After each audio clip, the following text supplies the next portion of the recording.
والسلام على من لا نبي بعده وعلى آله وأصحابه أجمعين ومن تبع بإحسان إلى يوم الدين.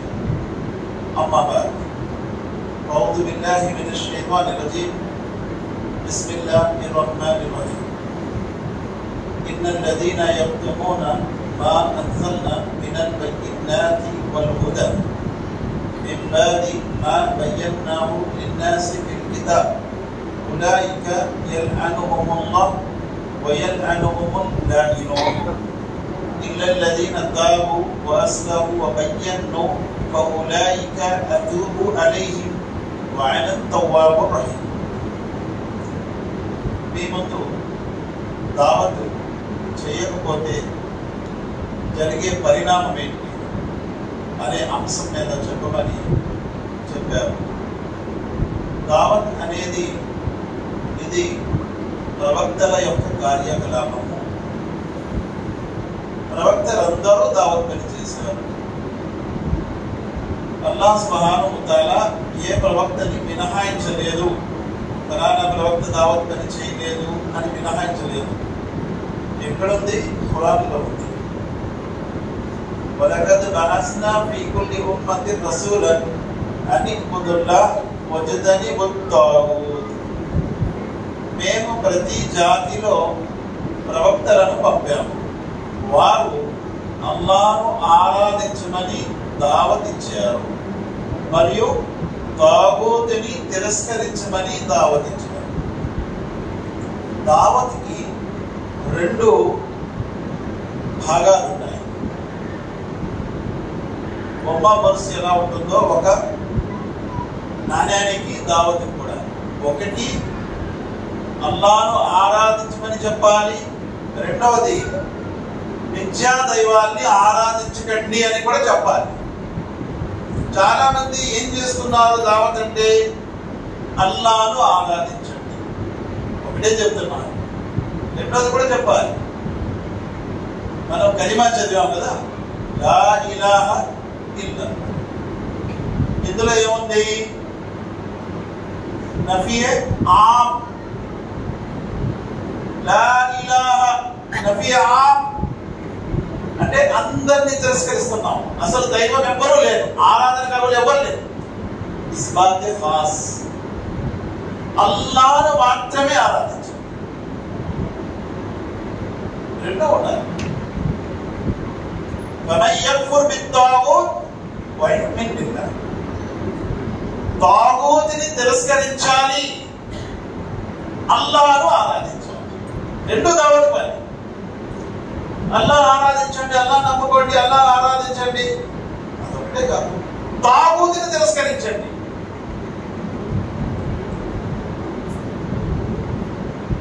అల్లాహ్ ఖురాన్లో అంటున్నారు, ఇబ్రాహీం ఖలీలుల్లాహ్ అలైహిస్సలాం ఇన్నా బుర్ఆ మిన్కుం వ మిమ్మా తఅబుదూన మిన్ దూనిల్లాహ్. మీ నుండి నేను విరక్తిని ప్రకటిస్తున్నాను. మీరు అల్లాహ్ను విడిచిపెట్టి ఆరాధిస్తున్న దైవాల పట్ల కూడా నేను విరక్తి ప్రకటిస్తున్నాను. దీన్ని దావత్ అంటారు.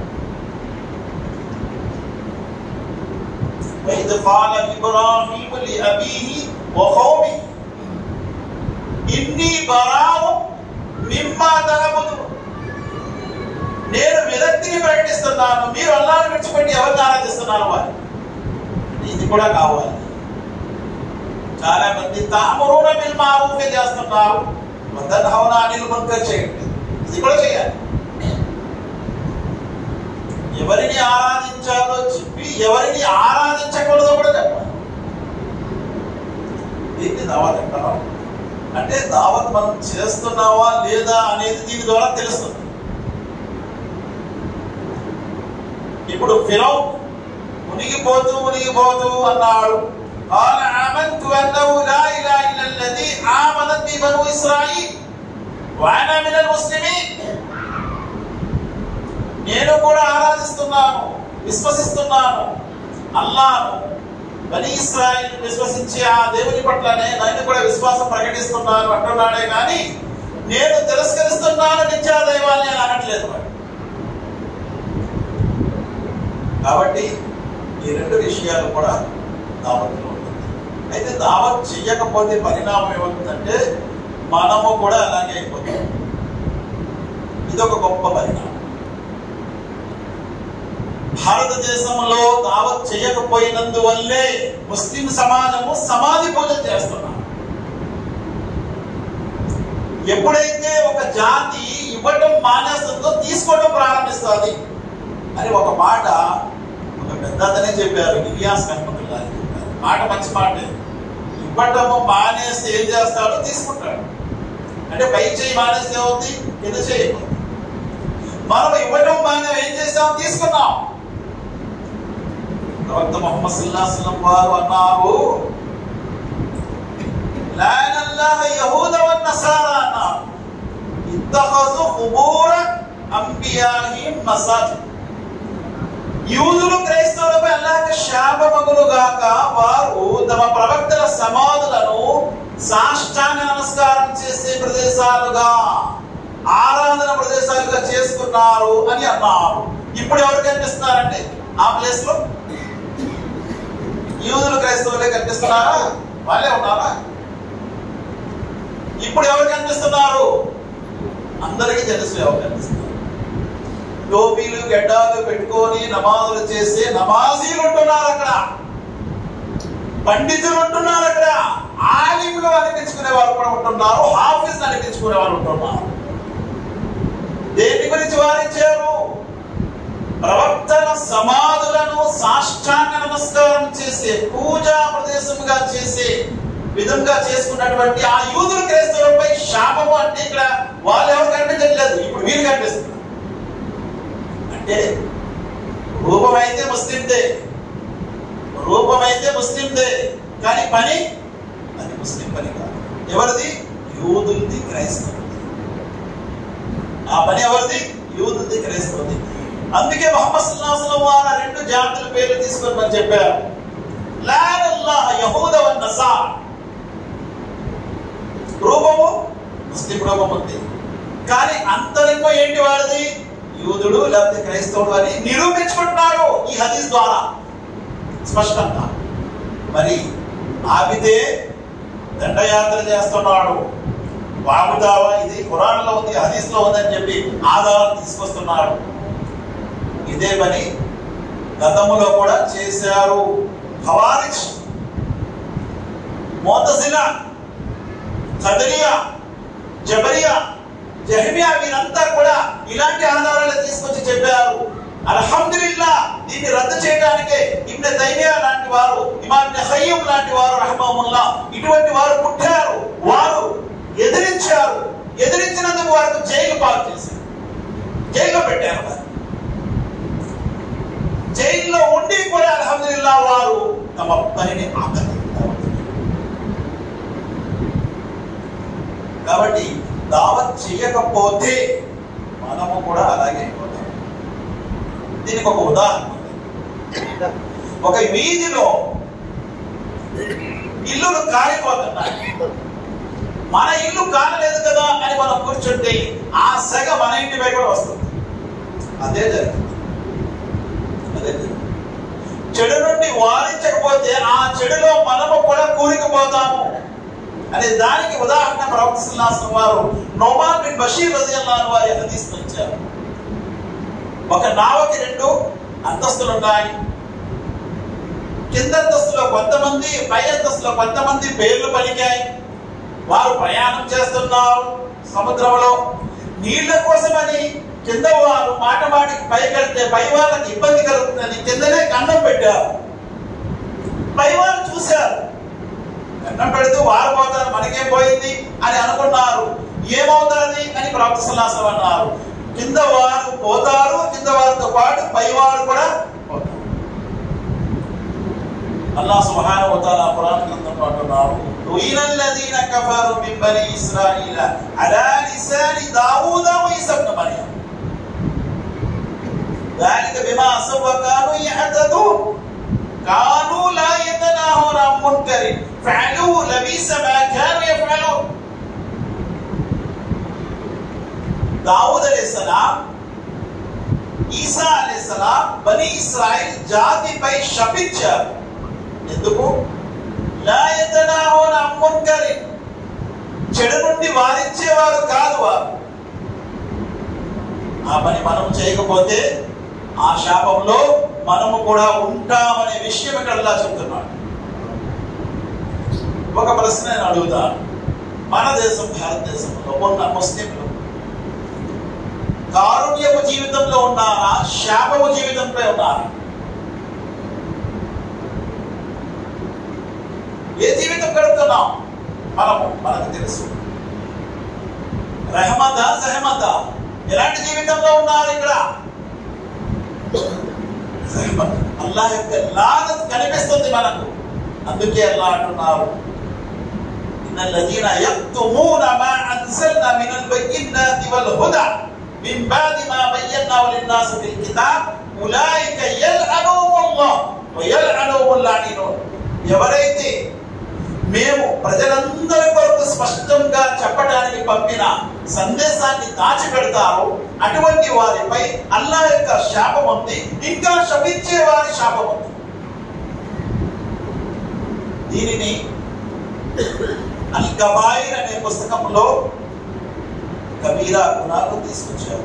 70 కంటే ఎక్కువ కబీరా గుణా ఉన్నాయనే పుస్తకాల్లో ఇది కూడా కబీరా గుణా. ఎందుకు? ఇందులో అల్లాహ్ లానత్ అంటున్నాడు.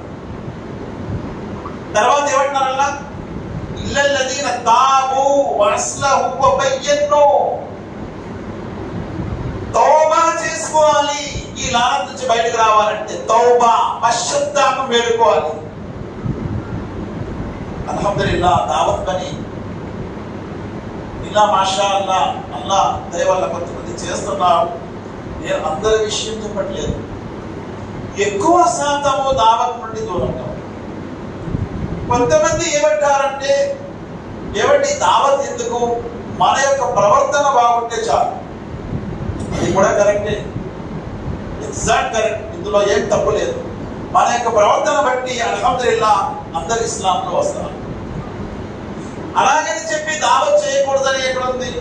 ఒకవేళ ప్రవర్తన ద్వారా ప్రజలు ఇస్లాంలో వచ్చేస్తారు అనేది నిజమైతే మహాప్రవక్త ముహమ్మద్ సల్లల్లాహు అలైహి వసల్లం వారి కంటే మంచి ప్రవర్తన ప్రవర్తించే వారు ఎవరైనా ఉంటారా ఈ భూలోకంలో?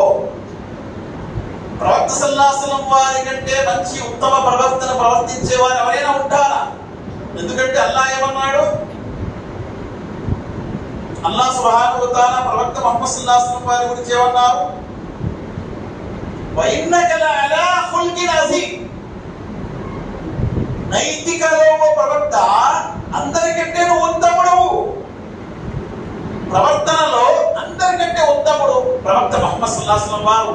అంత గొప్ప ప్రవర్తన ప్రవర్తించి అల్లాహే కొనియాడాడు. చుక్కల్లో చంద్రుడు లాంటి వాడు ఆయన ప్రవర్తనలో. అటువంటి ప్రవక్త వల్ల ఏమంటున్నాడు? కుల్ హువల్లాహు అహద్, చెప్పండి అల్లాహ్ ఒక్కడే అని అంటున్నాడు. నీ ప్రవర్తన సరిపోతుంది అని అనలేదు అక్కడ. కుల్ హువల్లాహు అహద్, మీరు చెప్పండి అల్లాహ్ ఒక్కడే అద్వితీయుడని అంటున్నాడు. అల్లాహు సమద్, అల్లాహ్ నిరపేక్షాపరుడని మీరు చెప్పండి. కుల్ యా అహ్లల్ కితాబి తఆలు ఇలా కలిమతిన్ సవాయిన్ బైననా వ బైనకుం, చెప్పండి ఓ ప్రవక్త, గ్రంథ ప్రజలారా రండి ఒక విషయం వైపు, ఆ విషయం మీలో మాలో సరి సమానమైనది. కుల్ యా అయ్యుహల్ కాఫిరూన్, చెప్పండి ఓ కాఫిర్లారా. ఎందుకంటున్నాడు ఇన్నిసార్లు అలా?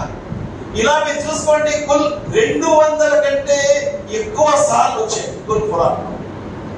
ఒకవేళ ప్రవక్త సల్లల్లాహు అలైహి వసల్లం వారి ప్రవర్తన కంటే గొప్పది ఎవరిదైనా ఉంది అంటే అప్పుడు వేరే విషయం. ఆయన కంటే గొప్ప విషయం ప్రవర్తన ఎవరిది లేదు.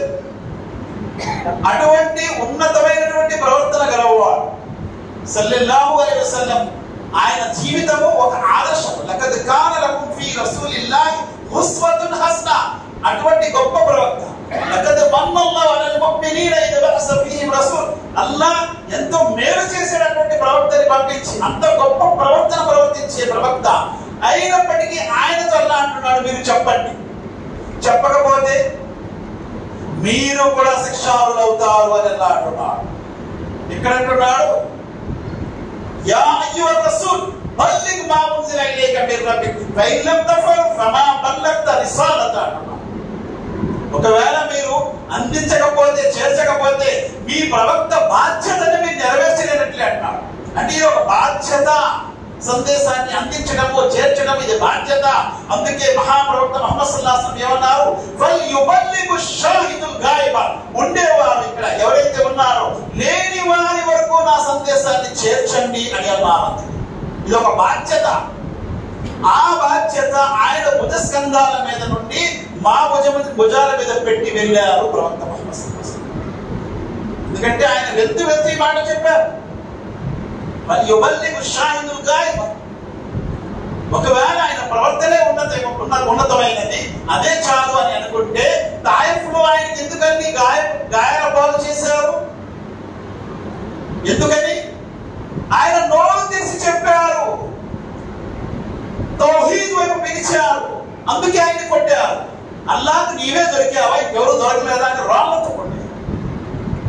చక్కగా ఆయన కూడా మనలాగా మసీదులో కూర్చొని చక్కగా ప్రార్థన చేసుకొని తన ధర్మాన్ని పాటించుకొని వెళ్ళిపోవలసింది. ఎందుకు ఆయన హిజ్రత్ చేశారు? ఎందుకు ఆయన యుద్ధాలు చేశారు? ఎందుకు ఆయన అన్ని కష్టాలు అనుభవించారు? ఎందుకు అంతమంది అనాథలు అయిపోయారు? సహాబాయిల్లో దావత్ ఇచ్చినందుకు. వాళ్ళు చేసిన తప్పేమీ కాదు. వారు ఒక మాట చెప్పారు, అల్లాహ్ తప్ప మరొక ఆరాధన లేడు అన్నందుకే కదా. ఇప్పుడు సూర్య బురూజులు అల్లాహ్ సుబ్హానహు వ తఆలా ఏమంటారు? వమానకము మిన్హుం ఇల్లా అయ్యుమిను బిల్లాహిల్ అజీజిల్ హమీద్. వారి నేరం వారికి ఏమీ కాదు. ఎవరి నేరము? అస్హాబుల్ కందక్ వారి నేరము మనకేమీ కాదు. ఆ నేరం ఏంటి? అల్లాహ్ను విశ్వసించారు. అదేనా నేరం? దాన్ని నేరం అంటారు అసలు?